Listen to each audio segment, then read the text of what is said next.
الحمد لله نحمده ونستعينه ونستغفره ونعوذ بالله من شرور أنفسنا ومن سيئات أعمالنا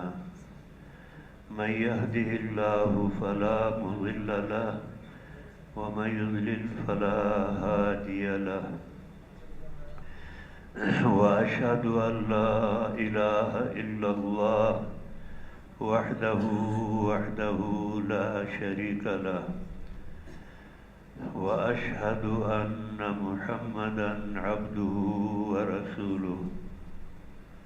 صلى الله تعالى عليه وعلى آله وصحبه أجمعين أما بعد أعوذ بالله من الشيطان الرجيم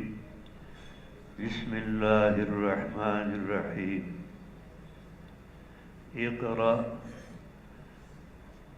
اقرأ باسم ربك وقال النبي صلى الله عليه وسلم خيركم من تعلم القرآن وعلمه اللهم صل على محمد وعلى آل محمد كما صليت على إبراهيم وعلى آل إبراهيم إنك حميد مجيد اللهم بارك على محمد وعلى آل محمد كما باركت على إبراهيم وعلى آل إبراهيم إنك حميد مجيد يا حي يا قيوم لا إله إلا أنت برحمتك نستغيث أصلح لنا شأننا كله ولا تكلنا إلى أنفسنا طرفة عين سبحان ربك رب العزة عما يصفون وسلام على المرسلين والحمد لله رب العالمين زمان عزت مندو یو عظیمه خوشحالی ده د مسلمان په حیثیت د مسلمان باندې الله احسان وکړي چا بچی سبق وای قرآن وای نو دا د انسان د مسلمان د سعادت مندۍ یو عظیمه نښه ده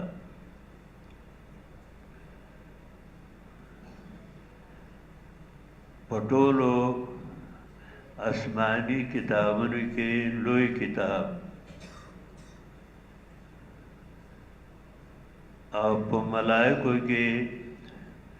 لوی ملک جبرائیل علیہ السلام په سفارت باندې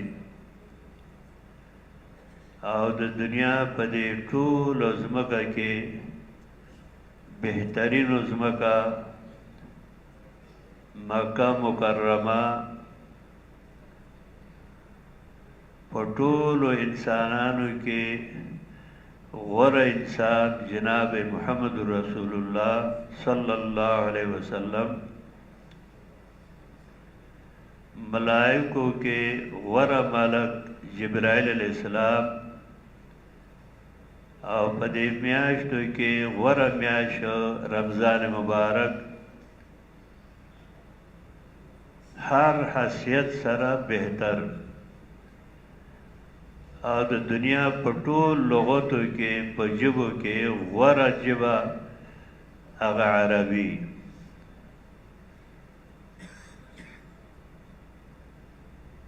نو غوره ژبه غوره وطن غوره هستی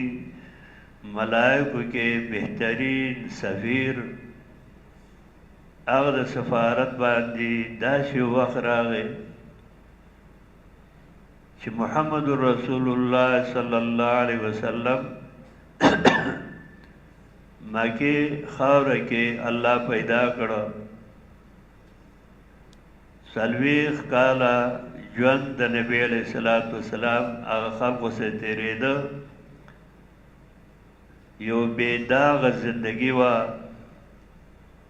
یو خستا جانو د نبی صلی الله علیه وسلم هغه بهتره هستی باندې چې 40 کاله تیر شو او یو شپږ میاشتې نورې سوا شوې نبي صلی الله علیه وسلم خلوت او جدایي غوره کول د خلقو نه چې د هغې کل په کل تعلق الله رب العزت سره وشي لرې سفر هم نه وي لرې ځای هم نه وي د مکې په غرونو کې جبل نور نبی صلی الله علیه وسلم غوره کړه ځان سره څه خرچه به یې وړو او نبی علیہ الصلوۃ والسلام هغه ځای ته لاړ او د الله عبادت یې کول الله داسې کولو چې هغه ملایکو کې غوره ملک جبرائیل علیہ السلام په سفارت باندې او په غوره لغت کې په رسول اکرم صلی الله علیه وسلم باندې د قرآن کریم نزول سلسله شروع شو او د نبی علیہ السلام د دعوت نمخ کې د عیسی علیہ السلام رفع شوی دا 580 کلونه تیر شو شپږ صدۍ شوې دنیا کې چرته مرشد نو لار ښودونکی نو چرته رهنما نو چرته کتاب نو د دنیا ټول په ظلماتو باندې په فتنو باندې اخته وه عقاید سماج معاشره معاملات هر څه ګنده شوي وو یو صحابي خپل د ژوند متعلق چې څنګه مونږه زندگی تیرول هغه په خپل خبره کوي کنا نعبد الحجر والشجر چرته کاڼه به ولیده چرته ونه وه مونږ به د هغې پرستش کول یو ښکلی غواني غرګی به ولیده هغه خپل حاجت روا به جوړ کړو که هغې نه بل ښکلی کاڼې ولیده هغه به یې پرېښوده هغه به یې راواغستېده که داسې هم نه وه نو شګې به یې راټولې کړې اوښه به یې ولشه نو هغه خاورې لږې کلکې شوې بس د هغې بندګي به یې کول معاشره یې داسې خرابه شوې وه چې معمولی خبره باندې جنگ او جګړه او بیا روغه نه کېده کلونه به پکې تېر شو پیړۍ به پکې تېرې شو یو بل به یې واجه قساوت قلبي دې حد ته ورسېده چې سړي به خپل لور ژوندی به یې ښخه کړه یا سړي به خپل لور په دوه اوښو مادو باندې به یې خرڅه کړه نور د اغسل خرڅول د نکاح معاملات د طلاق معاملات د ژوند معاملات ټول خراب شوي کوم عجمو کې روم یا ایران دا لوی طاقتونو هغه وخت کې هغې داسې غیر مهذب شوي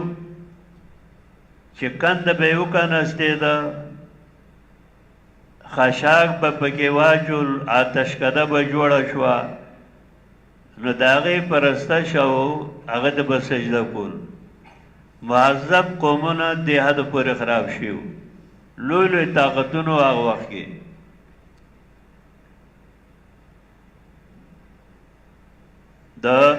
د ایران مشر کسرا هغې وی پرویز هغه بدبخت چې رسول اکرم صلی الله علیه وسلم خط زره زره کړی و چې کله نبی علیہ السلام خط لېږلی و هغې آتشکدې جوړې کړې وې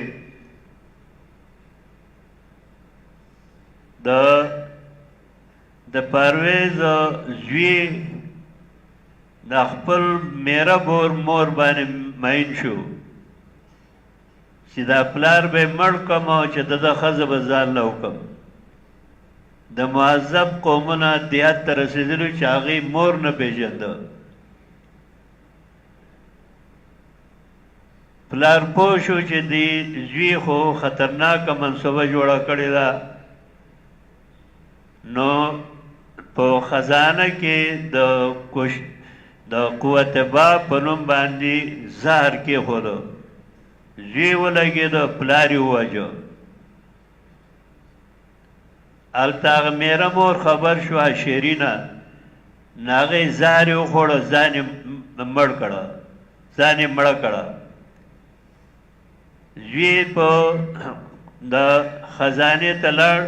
هلته نه هغه کشتې په نوم باندې زهر کېښوده شو زهر یې وخوړه کور ټول تباه و برباد شو پلار داسې مردار شو زوی داسې مردار شو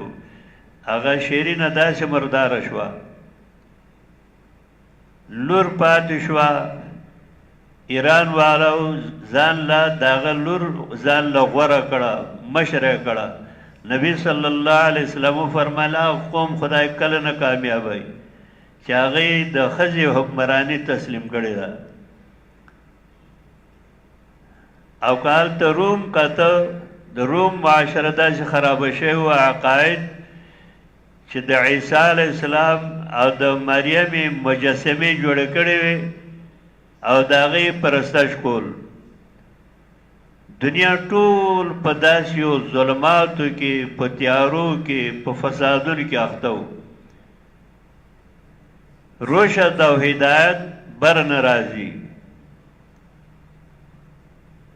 او رشد او هدایت په سړو باندې راځي دو څیزونه پکار وي هدایت دپاره یو د آسماني کتاب ضرورت وي هدایت دپاره یو هدایت یافته انسانان ولا پکار وي نو د انبیا علیهم السلام سلسله ختمه شوې وه د کتابونو سلسله ختمه شوې وه دنیا په ظلماتو کې اخته وه الله احسان وکړو الله مهرباني وکړو مکه مکرمه کې رسول اکرم صلی الله علیه وسلم الله پیدا کړو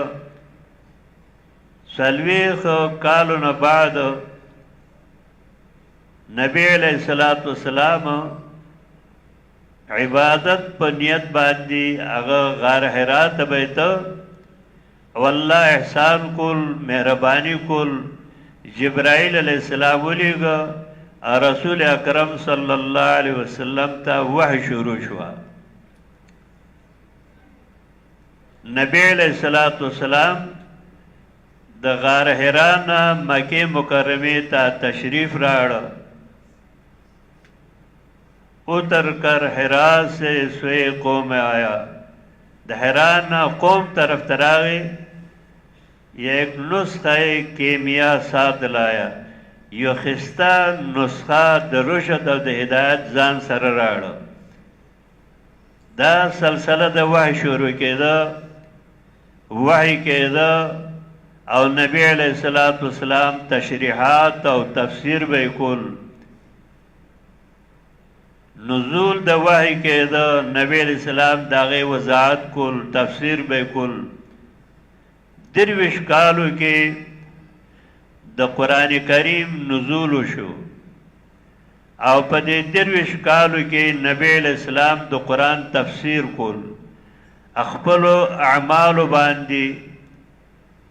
خپلو اقوالو مبارکو باندې په خپلو مجالسو مبارکو باندې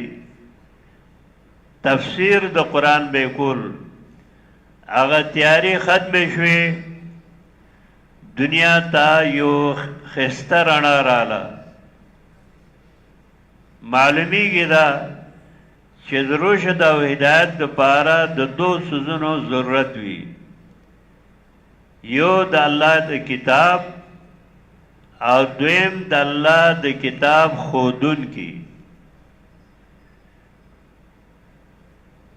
دنیا روښانه شوه قرآن مکمل شو رسول اکرم صلی الله علیه وسلم الله د دنیا نه واغستی ده د نبی علیه الصلاة والسلام هغه صحابه د ابوبکر رضی الله عنه خلافت دی او یو کس پیدا شوی دی مسیلمة الکذاب هغه دعوه د نبوت یې کړی دی او جګړه جوړه شوه په هغه جګړه کې اویا د قرآن حافظان دا قرآن په دې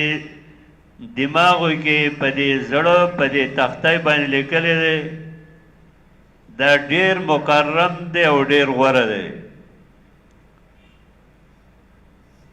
نبی علیه الصلاة والسلام احد شهدا دي ملګري شهیدان شوي دي او د احد خاوره ډېره سخته ده یو کس له اویا قبرونه کنستل خښول ډېر ګرانو نو نبی علیه الصلاة والسلام دوه درې ملګري په یو قبر کې دفنول او نبی علیہ السلام به تپوس کول په دې شهیدانو کې کوم یو ته قرآن ډېر یاد دی کوم ملګري قرآن ډېر زده کړی دی قرآن ډېر یاد کړی دی نو اشاره به وکړه دی فلانی نو نبی علیہ السلام به قدمو د مخکې کوي دنیا کې هم د حفاظو د علماو له الله لوی مقام ورکړی دی مسجد کې محراب کې الله دوی مخکې کوي عالم برزخ کې هم دوی الله مخکې کوي نبی علیہ الصلاة والسلام به مخکې کړه بیا د صحابه د جدوجہد په نتیجه باندې الحمدلله ثم الحمدلله قرآن کریم موږ ته راورسېده د قرآن خدماتو کې یو خدمت دای زمون ماشومان په کتو باندې قرآن وای موږ ورته ناظره وای په سترګو ګوري او قرآن وای قرآن سر ته ورسوي نو مور و پلار خپلوان ډېر خوشحاله شي زمونږ بچي قرآن په کتو باندې ووي بیا الله رب العزت چاله توفیق ورکی احسان وکي مهرباني پې وکي دا قرآن راغلی دا خپل دماغو کې خپل زړه کې قرآن له ځای ورکوي زار قلب باندې قرآن لیکي داسې یادوي نو دې ته حافظ قرآن وایي د قرآن الفاظ یاد کړه د یو مبارک کتاب الفاظ ټول په خپل ذهن کې ایښی دی هغه یمامه کې ډېر قرآن حافظان شهیدان شوي د عمر رضی الله تعالی عنه په ذهن کې دا خبره راغله که داسې حافظان قرآن یادونکي مري ناز دانه چې دا نفوس قدسیات ځان سره قرآن قبر له بوځي دا قرآن جمع کول غواړي قرآن لیکل غواړي ابوبکر رضی الله عنه ته ووی نو ابوبکر رضی الله عنه وی دا خو نوې خبره ده زه څنګه وکړم محمد رسول الله صلی الله علیه وسلم داسې جمع کول لیکل نه و کړی نو زه د پیغمبر خلاف ونه شم کولی دا بچته بدعت دي خو عمر رضی الله عنه دا د وخت تقاضا ده قرآن یادول او قرآن لیکل غواړي بیا د مراجعت په وجه باندې ابو بکر رضی الله عنه غاړه کې خود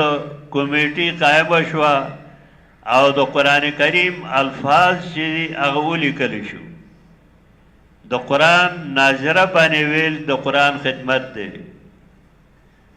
او د قرآن یادول د قرآن خدمت دی او د قرآن کریم د الفاظو معنا زده کول ترجمه زده کول د قرآن حلال حرام معلومول ځان او لوی خدمت دی دی وجنا د قرآن کریم تفسیر تعریف چې کله علماء اصول کوي نو قرآن یوازې الفاظو ته نه وایي القرآن اسم للنظم والمعنى جميعا قرآن د دې ښکلې مرغللي پیلې شوي د دې هم نوم دی او د دې د معنا او د مفهوم نوم هم دی زمونږه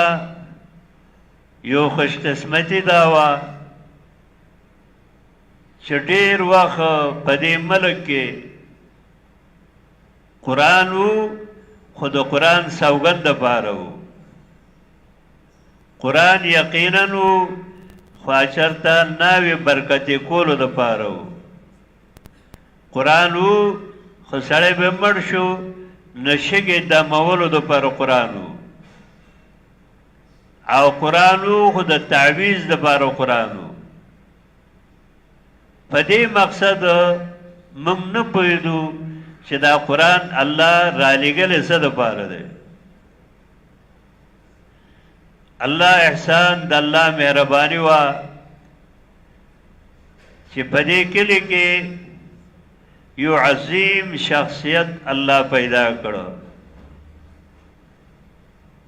ازده کړه د سفر نه فارغ شو نو ملای وتاړه او په دې کلي کې د الله د کتاب خدمت شروع کړه هغه سلسله الحمدلله روانه ده او یو کالونه د پنځپیر خلق په دې باندې الله ډېر لوی احسان الله ډېر لوی مهرباني کړې ده زمونږ دا مرکز د علوم مرکز دی د قرآن مرکز دی او د دې ځای نه زده کړه وکړي او بهر ملکونو ته ورشي نو خلق ډېر ښه نظر باندې ګوري هغه انسان ته چې د قرآن د پنځپیر کلي سره د مدرسې سره تعلق دی شیخ القرآن صاحب الله واغستی ده زمونږ مرشدو د علماو مخدومو د قرآن ډېر لوی ماهرو ما ته یو واقعه یاده ده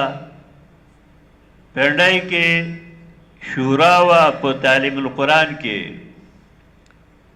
هغه وخت کې شیخ القرآن صاحب رحمت الله علیه مفلوج و فالج والی و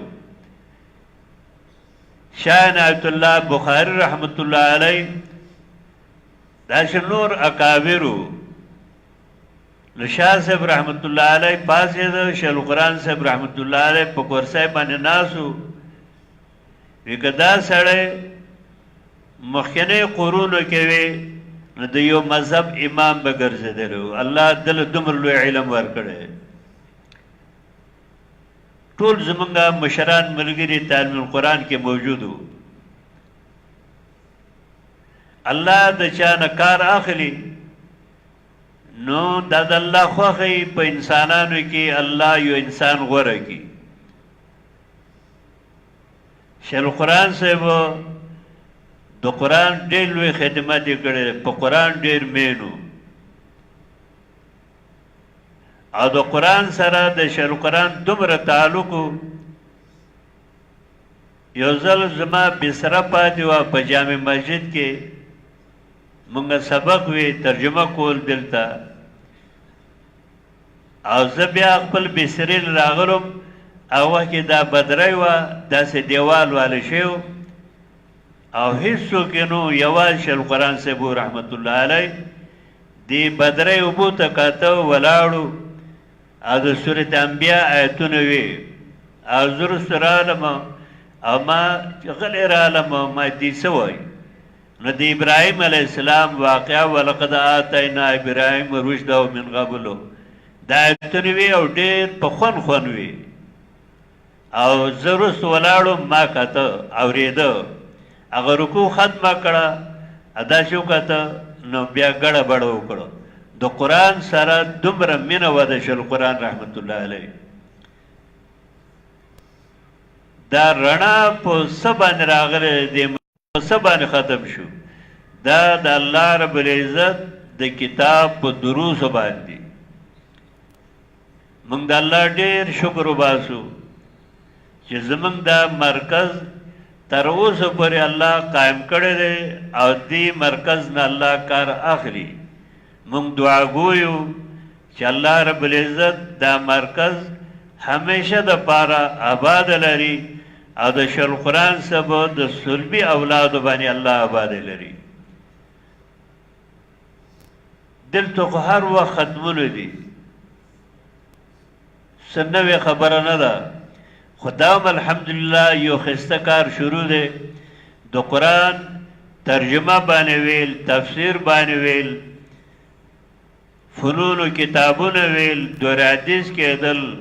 نور او کارونه دلته کېږي ورسره د حفظ د قرآن سلسله شروع ده په کار تاسو دی چې خپل تعلق د مرکز سره خپل تعلق د ځای سره قوي ساتئ ربط ساتئ نو دا رابطه استاسو د پنځپیر د خلقو د مزید د عزتمندۍ سبب ګرځي موږ د بهاریو او د پنځپیر د مرکز سره تعلق سره موږ عزتمند شیو نو تاسو د کلي خلک یې دې سره رابطه وساتئ د مرکز سره جوړه وساتئ د مرکز سره جوړه ساتنه باندې ان شاء الله په یقین سره وایم چې الله به ستاسو عزت و نور بالا بکی اوچت بکی د قریش تعلق بیت الله سره هغه تعلق پرې خو د وړي جمع کې چاندو پسې تلل شکرانو پسې تلل نو قریش خو ډېر ښه خلق دی قل الله ویلی لافی قریش الافیم رحلت الشتاء والصيف وړي جمع کې به شکرانو پسې ځي مال پسې ځي د الله کې د بیت الله خدمت هم تاسو پرې خود نو قریش غوره خلقو اوچت خلقو د بیت الله خدمت کول خو چې د بیت الله خدمت پرې خود نو قرآن کې الله ویلی الافی قریش الافیم رحلت الشتاء والصيف جمع وړي کې ګرځي او د بیت الله خدمت باد شو نو د پنځپیر خلق عزتمند کېدل د قرآن په خدماتو باندې دی د مرکز په تعلق باندې دی نو که تاسو مزید عزتمند کېدل غواړئ خپل ماشومان د مرکز ته راولېږئ زده کړه به وکړي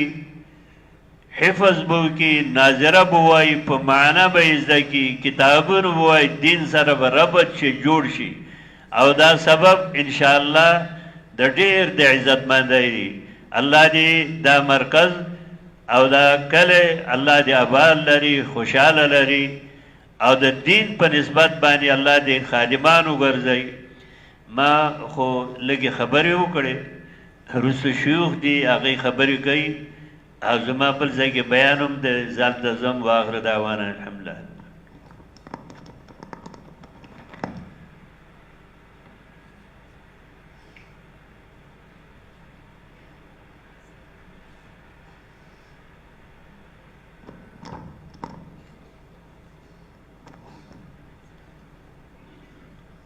مفتی صاحب